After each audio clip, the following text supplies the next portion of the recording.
Middle east में इस वक्त एक सप्ताह से जंग चल रही है हमास और इसराइल के दरमियान। इस जंग से सबसे ज़्यादा खुश इस वक्त रूस के राष्ट्रपति पुतिन होंगे, क्योंकि यूक्रेन की जो जंग, रूस और यूक्रेन के दरमियान जो जंग चल रही है उसको इस वक्त दुनिया भूल चुकी है। और वहाँ पर रूस ने अमेरिका और अमेरिका के साथी जितने भी दोस्त थे यूरोप के देश, उन सबको पकड़ के रगड़ रखा है और वो जंग अब अपने अंजाम तक पहुंचने को है। इस बीच जो नया ये फ्रंट खुला है, मिडिल ईस्ट से अमेरिका एक तरह से बाहर हो चुका था, लंबे वक्त से वहाँ पर उसकी कोई एग्जिस्टेंस या अपीयरेंस नहीं थी, लेकिन अब वो वहाँ वापस आ चुका है। इसराइल ने गाज़ा का पूरी तरह से घेराव किया हुआ है। उसने अल्टीमेटम दिया हुआ था गाज़ा के लोगों को कि वो नॉर्थ गाज़ा खाली करके साउथ की तरफ चले जाएं, लेकिन वहाँ से कुछ लोगों ने मूव किया है, मगर बाकी लोगों ने जाने से इनकार कर दिया है। इस बीच एक बहुत बड़ी ख़बर जो हम जो आपको बताने जा रहे हैं, वो यूएई की राजकुमारी हिंद के हवाले से है। वो सोशल मीडिया पर बहुत एक्टिव रहती हैं और उन्होंने सोशल मीडिया एक्स के अपने अकाउंट पर इस खबर को या जानकारी को शेयर किया हुआ है। खबर कुछ इस तरह से है, अमेरिकी विदेश मंत्री एंटनी ब्लिंकन अपनी एक योजना लेकर के अरब के देशों में पहुंचे हुए हैं और उन्होंने इसके लिए अरब के देशों के जो प्रेसिडेंट्स हैं, किंग्स वगैरह हैं, उनसे बात की। अरब के कई सारे देशों की मिलिट्री हेड से बात की, वहाँ की इंटेलिजेंस से बात की और उन्होंने एक प्रस्ताव रखा और प्रस्ताव ये था कि जो फ़लस्तीन के गाज़ा के 11 लाख लोग हैं, उनको ये मुल्क अरब के देश अपने देश में ला करके स्थानांतर कर लें और उसका बंटवारा कर लें। कोई 2000 अपने यहाँ रखे, कोई 2 लाख रखे, कोई 50,000 रखे, इस तरह से वो इलाका खाली कर दिया जाए और उसको पूरी तरह से खाली करके वहाँ की आवाम को अरब के देशों में शिफ्ट किया जाए। इस मसौदे को जितने भी अरब देश हैं इंक्लूडिंग सऊदी अरब, उन्होंने रद्द कर दिया है एंटनी ब्लिंकन के। इससे ये ज़ाहिर होता है कि इसराइल और अमेरिका मिलकर के गाज़ा की ज़मीन पर फिर से कब्ज़ा करने के मंसूबा बना करके बैठे हुए हैं। गाज़ा की तरफ जाने के लिए अपील की गई थी कि गाज़ा अपना बॉर्डर खोल दे और ये 11 लाख लोग उधर की तरफ उसमें से जो भी जाना चाहें मिस्र में पहुंच जाएं, लेकिन मिस्र की सरकार ने अपना बॉर्डर बंद कर दिया है। जो भी माइग्रेशन होना था वो नहीं होने दिया गया और मिस्र ने गाज़ा के लोगों से कहा कि वो अपनी ज़मीन पर रहें, वरना फिर वो अपनी ज़मीन को खो देंगे। अमेरिका के 2 जो वॉरशिप हैं वो मेडिटेरियन सी में पहुंचे हुए हैं और वहाँ पर वो अपनी पोजीशन लेकर के मौजूद हैं। अमेरिकी जो कमांडोज़ हैं उसकी टीम इसराइल की टीम के साथ, इसराइल की सेना के साथ मिल कर के गाज़ा में ऑपरेशन चलाने के लिए तैयार बैठी है। साथ ही वो इसराइल के अंदर कुछ जगहों की सिक्योरिटी भी उसने संभाल ली है।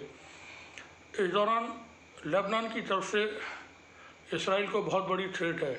लेबनान के तकरीबन 12,000 रॉकेट्स एकदम तैयार हैं, जो किसी भी वक्त अगर ज़रा भी कुछ होता है, 12,000 नहीं बल्कि 1,20,000 रॉकेट्स अगर हमास के ऊपर या फ़लस्तीन के ऊपर बड़ी कार्रवाई इसराइल की तरफ से होगी तो फिर लेबनान की तरफ से भी कार्रवाई होगी।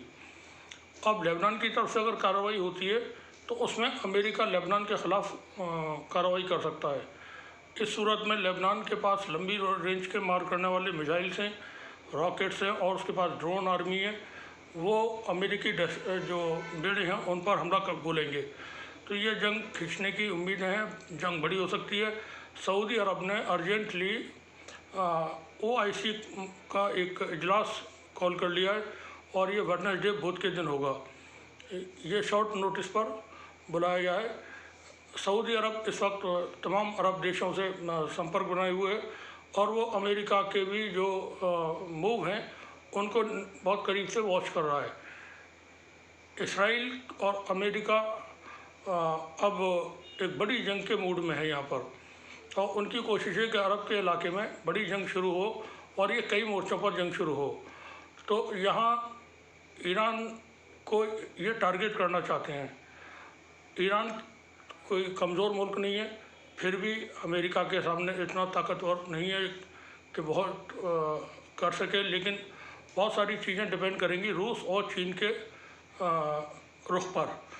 OIC में जब ये मीटिंग होगी तो रूस भी उसका मेंबर है और चीन भी मेंबर है। अभी तक दोनों देश खामोश हैं। उनकी तरफ से फ़लस्तीन के साथ अपना उन्होंने हमदर्दियाँ जाहिर की हैं और फ़लस्तीन के साथ वो खड़े हुए हैं, ये उधर से बयान आए हैं। लेकिन अभी इस जंग को लेकर के किसी तरह की कोई बात रूस और चीन की तरफ से नहीं आई है। दोनों देशों का खामोश इसे पूरे इवेंट को देखना एक जाहिर करता है कि कुछ बड़ा होना है यहाँ पर। और सऊदी अरब इस वक्त काफ़ी सख्त है, वो अमेरिका के प्रेशर में नहीं है, तुर्की से संपर्क में है, ईरान से संपर्क में है, जितने भी मुस्लिम देश हैं उनसे संपर्क में है। तो अभी जो जैसे इसराइल की कोशिश थी कि गाज़ा को खाली करा करके वहाँ पर हमास के ख़िलाफ़ ऑपरेशन उसको शुरू कर दिया जाए, उसकी डेडलाइन ख़त्म हो गई है, आज रात को ऑपरेशन शुरू हो सकता है। लेकिन ये उसके लिए बहुत आसान काम नहीं होगा, क्योंकि हमास के एक बड़ी स्ट्रेंथ है, उसके पास 35-40 हज़ार उसके अपने सैनिक हैं।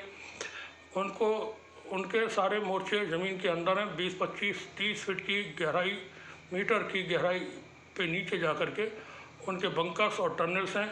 ये टनल्स एक मुल्क से दूसरे मुल्क में जाती हैं, जैसे गाज़ा से ये वेस्ट ऑफ फ़लस्तीन तक जाती है, जो गाज़ा पट्टी का जो इलाका है उसको जोड़ती है मिस्र से।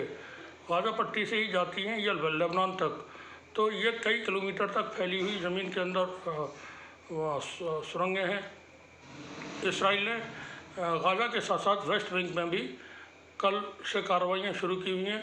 वहाँ पर अब तक 2 दिन के अंदर तकरीबन 60 लोगों की मौत हो चुकी है, 60 फ़लस्तीनी लोगों की मौत हो चुकी है और तकरीबन 200 से ज़्यादा लोगों को हिरासत में लिया गया। उनको हमास का समर्थक बता करके इसराइल की सेना ने गिरफ़्तार किया है। हम बता दें कि फिर से कि अमेरिकी जो सेना है वो इस सब में शामिल है।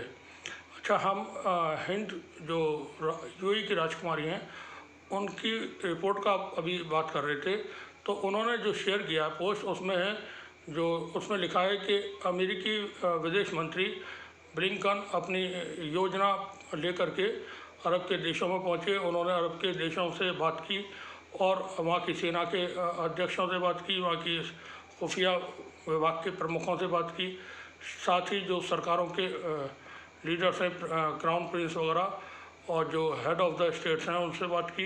उनसे कहा कि आप गाज़ा के 11 लाख लोगों को अपने देशों में जगह दें और वो जगह पूरी तरह खाली करा दें। अगर ऐसा नहीं करेंगे तो फिर वहाँ जो खून खराबा होगा, मैसेकर होगा, जो लोगों की जानें जाएंगी, उसके ज़िम्मेदार इसराइल नहीं होगा और इसराइल वहाँ पर कार्रवाई करेगा। हम उसको नहीं रोक सकते हैं, तो आप इनको वहाँ से फ़ौरन अपनी तरफ बुला लें। ऐसा ना करने पर उन्होंने अरब के देशों को बाकायदा एक धमकी दी, ये भी उसी पोस्ट में है कि अगर नहीं करेंगे, वहाँ से नहीं निकालते हैं आप लोग, तो फिर हमारे ऊपर कोई जिम्मेदारी नहीं है, इसराइल के ऊपर कोई जिम्मेदारी नहीं है। तो हम बता दें कि इसी एंटनी ब्लिंकन ने आते वक्त जो वो इसराइल के अंदर उतरा था तो उसने एयरपोर्ट पर ही कहा था, आई केम हियर एज अ जियो। और फिर उसने इसराइल के प्रधानमंत्री नेतन्याहू के साथ साझा प्रेस कॉन्फ्रेंस में भी कहा था, I M A Jio first. तो यहाँ पर एक तरह से यह धर्म की जो लड़ाई है मज़हबों की, वो शुरू हो गई है और हो जाएगी, ज़्यादा फैलेगी। अभी ये जंग लंबी चलेगी, 2 दिन 4 दिन में इसके कोई नतीजे नहीं आएंगे। हमास के साथ जब ये ज़मीनी जंग में जाएंगे तो वो जंग इसराइल को बहुत मुश्किल होगी। वहाँ हमास को एक साथ से जीत लेना, ख़त्म कर देना, नेस्तो नाबूद कर देना, जिस तरह की हेडलाइंस चल रही हैं, वो मुमकिन नहीं है। उनके पास लंबी दूरी तक मार करने वाले हथियार हैं, मोटार्ट हैं और मिसाइल्स हैं, ड्रोन्स हैं, आर्टिलरी है, तो वो तैयारी करके बैठे हुए हैं। ऐसा नहीं है खाली आते हैं, आइए योर वेलकम। और वो वहाँ जाएंगे और वो बिल्कुल सरेंडर जैसी पोजीशन में होंगे। इसराइल फ़लस्तीन की तरफ से फ़लस्तीन के जो रेजिस्टेंस ग्रुप्स हैं, हमास हैं और बाकी, उनकी तरफ से इसराइल के अंदर कार्रवाइयाँ हो रही हैं। बीती रात तेल अवीव पर मिसाइल से, रॉकेट से हमले हुए, एस्कलॉन पे हमले हुए, सिड्रोट पे हमले हुए, कई सारे शहरों में वहाँ पर हमले हुए और बार बार अलर्ट के सायरन बज जाते हैं और वहाँ बिल्कुल पैनिक की स्थिति है। इसराइल इस वक्त 3-4 मोर्चों पर घिरा हुआ है। अगर ये ज़मीनी कार्रवाई करता है तो उसको वेस्ट बैंक से भी बहुत तगड़ी टक्कर मिलेगी गाज़ा के अलावा। और इसराइल फ़लस्तीन के जो आम आवाम है वो वहाँ पर इसराइल से लड़ेंगे। अब वो खाली करके नहीं जा रहे हैं, ये बिल्कुल तय हो गया। हमास के जो लीडर हैं इस्माइल हनिया, उन्होंने बात की और अभी आज ही कुछ देर पहले, कोई 1 घंटा पहले उनका एक बयान जारी हुआ है कि फ़लस्तीन के लोग हमास के साथ हैं और वो फ़लस्तीन छोड़ करके कहीं नहीं जाएंगे, किसी देश में नहीं जा रहे हैं। तो वहाँ की जो आवाम है वो वहाँ मौजूद रहेगी। ऐसी सूरत में अगर इसराइल वहाँ पर बड़ी कार्रवाइयाँ करता है तो आम लोगों के मौतों का आंकड़ा बहुत ज़्यादा होगा। अब ये संयुक्त राष्ट्र संघ और जो बाकी देश हैं जो ह्यूमन राइट्स की फ़िक्र करते हैं, उनके ऊपर है कि वो इसमें दखल दें और इसराइल को जो बिल्कुल उतरा हुआ है इस वक्त नीचा पे, उसको वहाँ पर रोकें। और ये अमेरिका जैसे मुल्क जो आतंकवाद को बढ़ावा देते हैं और जंगों को बढ़ावा देते हैं, इनको भी वहाँ पर रोकने की कोशिशें होना चाहिए। सऊदी अरब के ऊपर बहुत कुछ डिपेंड करेगा, तुर्की के ऊपर बहुत डिपेंड करेगा। ईरान तो खुल्लम खुल्ला मैदान में मौजूद है, ईरान की तरफ से कोई चीज़ें छिपी हुई नहीं है। इराक भी जंग में फ़लस्तीन के साथ है, ईरान के साथ होगा, सीरिया और यमन।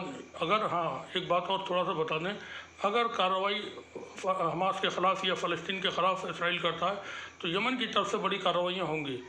यमन के पास 2000 किलोमीटर तक मार करने वाले ड्रोन मौजूद हैं और वो उसको इस्तेमाल करेंगे। तो कई मोर्चों पर इसराइल को वहाँ घिरेगा। अब अमेरिका इस पर कितनी मदद करता है, फ्रांस कितनी मदद करता है इसराइल की, यूके, चूँकि जितना भी वेस्ट है वो पूरी तरह से सब इसराइल के साथ हैं, क्योंकि ये साम्राज्यवादी मानसिकता वाले देश हैं जिन्होंने पूरी दुनिया को एक वक्त में गुलाम बना के रखा और वहाँ से लूटे और अपने ख़जाने भरे। तो ये अरब पे अब नज़रें गड़ाए हुए हैं अभी भी, और इनको बहुत बुरी शिकस्त यूक्रेन में मिल चुकी है।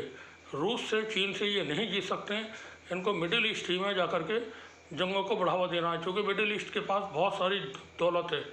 अब जैसे ओमान है, ओमान के पास दुनिया का 70% जिप्सम की खोज हो चुकी है, तो वो नए मैदान तलाश करते हैं ताकि वो अपनी ज़रूरतें, अपनी ख़जाने वहाँ से भर सकें। और जो भी लेटेस्ट अपडेट्स होंगी वो हम बताने की कोशिश करेंगे। फ़िलहाल अमेरिका की वापसी मिडिल ईस्ट में हो चुकी है और ये बड़ी जंग यहाँ पर होने के बहुत इम्कान है। आप दुआ करें सभी कि फ़लस्तीन के लोग की जान माल महफूज रहे और उनको कोई नुकसान न हो और उनकी ऊपर वाला मदद करे, खुदा मदद करे। और जो भी कोई मजलूम है उसकी हर तरह से हिफाजत ऊपर वाला करे, और जो ज़ालिम है उसके साथ कभी खड़े मत होइए। शुक्रिया आपका।